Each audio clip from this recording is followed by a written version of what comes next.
బాలు మీనా ఇంటికి వస్తారు. ఇక గేటు దగ్గర మాట్లాడుకుంటూ ఉంటారు. దత్తత విషయంలో చింటూ వాళ్ళ అమ్మమ్మ ఎందుకంతలా ఆలోచిస్తుందని బాలు అంటూ ఉంటాడు. తల్లిలాగా పెంచింది కదా, అందుకే అంతలా ఆలోచిస్తుంది ఆవిడ. ఆవిడ తప్పకుండా ఒప్పుకుంటుంది అని మీనా పాజిటివ్గా మాట్లాడుతుంది. అయితే ఎవరైనా తన కడుపులో బిడ్డ పుట్టాలని కళ్ళు కంటుంది, కానీ నువ్వు దత్తతకు ఒప్పుకోవడం గ్రేట్ అని అంటూ ఉంటాడు బాలు. మీనాని మెచ్చుకుంటూ ఉంటాడు. ఇక తరువాత అత్తయ్యకి లంచ్ బాక్స్ తీసుకువెళ్లాలని, తనని డ్రాప్ చేయమని మీనా అడుగుతుంది. ఇక బాలు సరే అంటాడు. ఇక మీనా చేసిన వంట చాలా రుచిగా ఉందని శృతి లొట్టలేసుకుంటూ తింటూ ఉంటుంది. అయితే శృతి మీనా ఇద్దరిని చూసి అక్కడే ఉన్న సత్యం చాలా హ్యాపీగా ఫీల్ అవుతూ ఉంటాడు. ప్రభావతిని బురిడి కొట్టించాడని సత్యం చాలా సంతోషిస్తూ ఉంటాడు. ఇక మరోవైపు రోహిణికి వాళ్ళ అమ్మ ఫోన్ చేస్తుంది. మీనా బాలు వచ్చారని చెప్తుంది. దాంతో రోహిణి చాలా కోప్పడుతూ ఉంటుంది. మీనాబాలు వచ్చారా?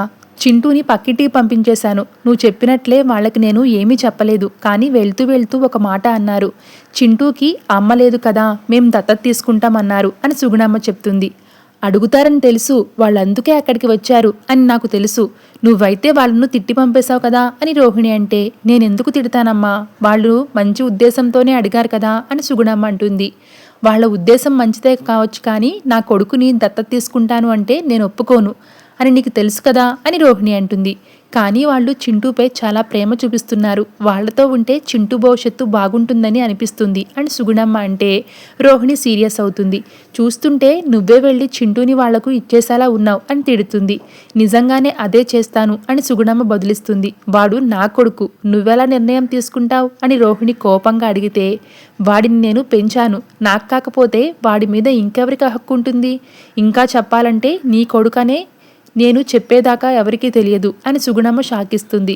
ఇక రోహిణి కోపంతో, నా కొడుకు నీకు భారం అయిపోయాడు, అందుకే వదిలించుకోవాలని అనుకుంటున్నా అని రోహిణి సీరియస్ అవుతుంది.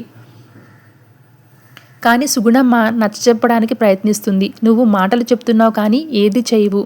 బాలు వాళ్ళు చింటూని దత్తత తీసుకుంటే నీ కళ్ళ ముందే పెరుగుతాడు, అలా అయినా సంతోషించు అని సుగుణమ్మ అంటుంది. రోహిణి మాత్రం వినదు. అందరి ముందు వాడు నన్ను అమ్మ అని పిలిస్తే నా పరిస్థితి ఏంటి? వాళ్లకు చింటూని ఇవ్వను అని చెప్పు అని గట్టిగా చెప్తుంది. ఇక ప్రభావతి గదిలో కూర్చుని ఉంటే రోహిణి వస్తుంది. ఏంటి సంగతి అని అడుగుతుంది. చింటూని బాలు మీనా దత్తత తెచ్చుకుంటారంట అని రోహిణి వాళ్ళ అత్తయ్యతో చెప్తుంది.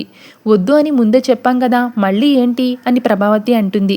అదే నాకు అర్థం కావట్లేదు అత్తయ్య, ఆల్రెడీ బాబు వాళ్ళ అమ్మమ్మతో మాట్లాడారట అని ప్రభావతికి ఎక్కిస్తుంది రోహిణి. ఎవరిని పడితే వాళ్ళను తీసుకురావడానికి ఇదేమైనా సత్రమా అని ప్రభావతి అంటుంది. ఆ మాటకు రోహిణి కోపంగా అరుస్తుంది. ఎందుకు అలా అరిచావు అని ప్రభావతి అంటే, పిల్లాడు ఏం చేశాడు అత్తయ్య అని కవర్ చేస్తుంది. వాడిని వాళ్ళ అమ్మ వదిలేయడం వల్లే కదా, ఎలా వదిలేసిందో ఏమో అని ప్రభావతి అంటుంది. వాళ్ళ అమ్మ ఎందుకు వదిలేసిందో మనకు తెలియదు కదా అత్తయ్య, మనం మాత్రం దత్తత తీసుకోవద్దని గట్టిగా చెప్పాలి అని రోహిణి ప్రభావతికి ఎక్కించాలని చూస్తుంది. కానీ ప్రభావతి పెద్దగా పట్టించుకోదు, లైట్ తీసుకుంటుంది. తెస్తే తేని అని అంటుంది. వాడిని తీసుకొచ్చాక వాడిని అడ్డం పెట్టుకుని ఇద్దరిని కూడా ఇంట్లో నుంచి గెంటేస్తాను, రోడ్డును పడతారు అని ప్రభావతి అంటుంది. వామ్మో, అదే జరిగితే చింటూ కూడా రోడ్డును పడతాడు అని రోహిణి భయపడుతుంది. ప్రభావతిని నమ్ముకుంటే కష్టమే అని వేరే మార్గం ఆలోచించాలి అని అనుకుంటూ ఉంటుంది రోహిణి. Thanks for watching.